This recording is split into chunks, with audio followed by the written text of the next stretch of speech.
श्री ओम शांति। नमस्कार दोस्तों, मैं सचिन और चलिए आज बताते हैं डॉक्टर भीमराव अंबेडकर के बारे में। डॉक्टर भीमराव रामजी अंबेडकर का जन्म 14 अप्रैल 1891 को मध्य प्रदेश में इंदौर के मऊ छावनी में हुआ था। माताजी का नाम श्रीमती भीमाबाई और पिताजी का नाम श्री रामजी सकपाल था। जी हाँ, मैं भारत के विधि निर्माता और दलितों के भाग्य विधाता की बात कर रहा हूँ, जो दलित होकर कठिनाइयों और व्यवस्था के सीने को चीर साहस और बुद्धिमानी का बीजारोपण कर इतने आगे निकल गए कि आज हम उन्हें भारतीय संविधान निर्माता के रूप में जानते हैं। उनकी बचपन की अगर एक बात बताएं कि जब उन्होंने पढ़ने की इच्छा जताई तो टीचरों ने कहा, तू तुच्छ दलित का बेटा क्लास के बाहर बैठकर पढ़, क्योंकि उस समय एक दलित को अभिशाप के तौर पर माना जाता था। दलितों की परछाई से लोग अपने आप को अपवित्र माना करते थे और छू जाने पर गलती से अगर कोई दलित का बच्चा किसी से टच में आ जाए तो उसे पीटा करते थे। उन्होंने सोचा कि कोई नहीं, मैं बाहर बैठकर पढ़ूंगा। और कुछ दिनों बाद एक टीचर ने देखा कि एक बच्चा बाहर बैठकर पढ़ रहा है, तो टीचर ने बुलाया कि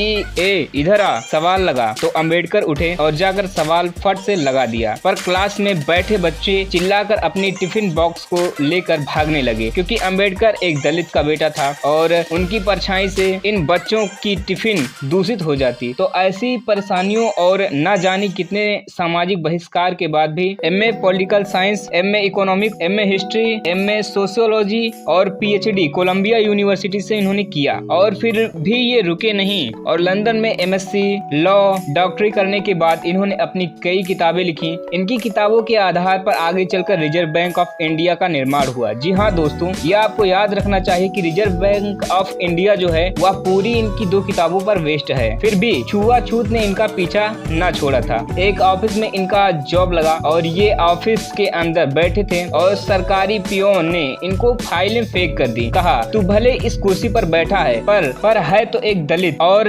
रामाबाई जी से उनकी शादी हुई, 4 बच्चे हुए, पर इलाज की सुविधा न होने के कारण 3 बच्चे काल के गाल में समा गए। ऐसे में अपने आप को संभालते हुए और दलितों के हक के लिए सत्याग्रह आंदोलन भी शुरू किया। गांधी जी के द्वारा इंडियन कॉन्स्टिट्यूशन हेड भी बनाए गए। फिर बाद में इन्होंने बौद्ध धर्म अपना लिया। इस महान पुण्यात्मा का देह त्याग 6 दिसंबर 1969 को हुआ। इनके जन्मदिन पर देशवासियों को हार्दिक बधाइयाँ। और जाते जाते एक छोटी सी पंक्ति कहना चाहूंगा, था दलित जनों का सर श्रृंगार, था दलित जनों का सर श्रृंगार, वह राम जैसा अवतारी था, छुआछूत का दमन कर दिया, वह अंबेडकर पुरुष अवतारी था। नमस्कार दोस्तों, थैंक्स फॉर वॉचिंग। वीडियो अच्छा लगा तो वीडियो को लाइक करें, कमेंट करें और शेयर सब्सक्राइब जरूर करें।